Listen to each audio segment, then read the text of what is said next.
안녕하세요. 오늘은 좀 충격적일 수 있는 이야기를 해볼까 합니다. 한 저명한 AI 전문가가 인류의 미래에 대해 아주 섬뜩하고도 심각한 경고를 던졌거든요. 자, 바로 본론으로 들어갈게요. 이 한 문장, 이게 오늘 이야기의 모든 걸 말해줍니다. 초지능이 모든 사람을 죽이지 않도록 하겠다. 이 말을 한 사람이 그냥 아무 개가 아니에요.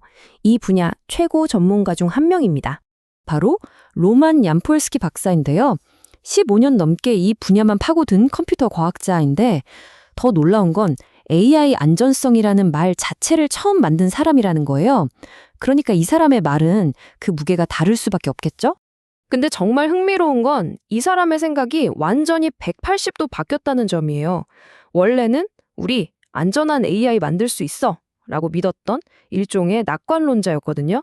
근데 지금은 아니 그건 절대 불가능해 이렇게 비관론자가 되어버린 거죠. 이게 바로 박사 본인이 직접 한 말입니다. 엄청난 생각의 전환이죠. 그럼 당연히 이런 질문이 생기잖아요. 도대체 뭘 봤길래 왜 갑자기 불가능하다고 생각하게 된 걸까요? 자, 이제부터가 진짜 핵심입니다.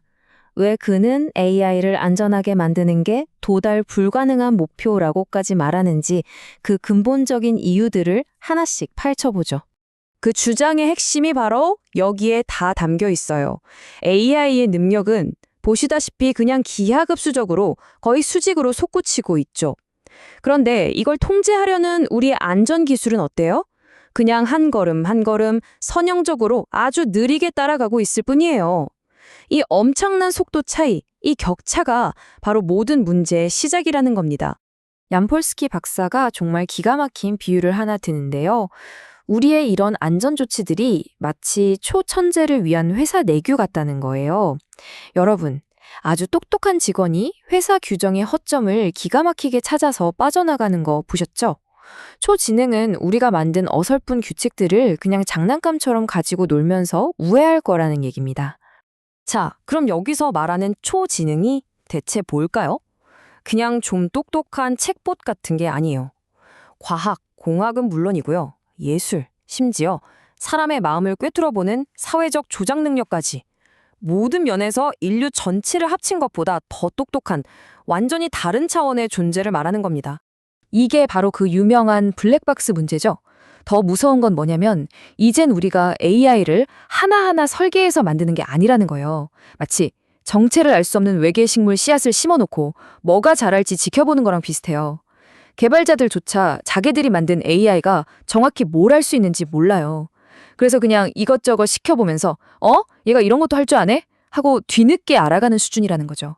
자, 지금까지 왜 이게 위험한지에 대한 이야기였다면 이제부터는 그래서 우리한테 무슨 일이 일어날 건데 하는 좀 더 구체적인 미래를 들여다볼 시간입니다.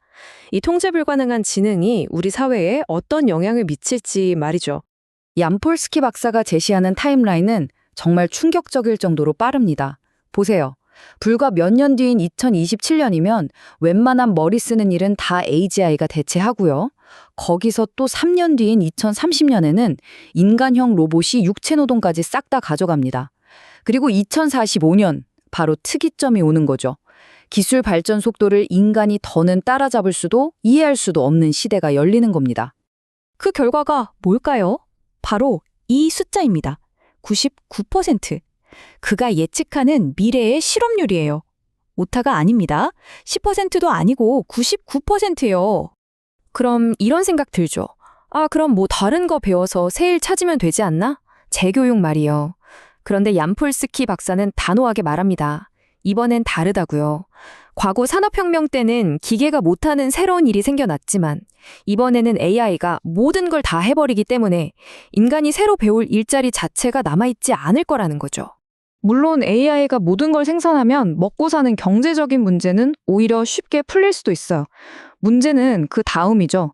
우리 대부분은 이를 통해서 삶의 의미나 목적 같은 걸 찾잖아요.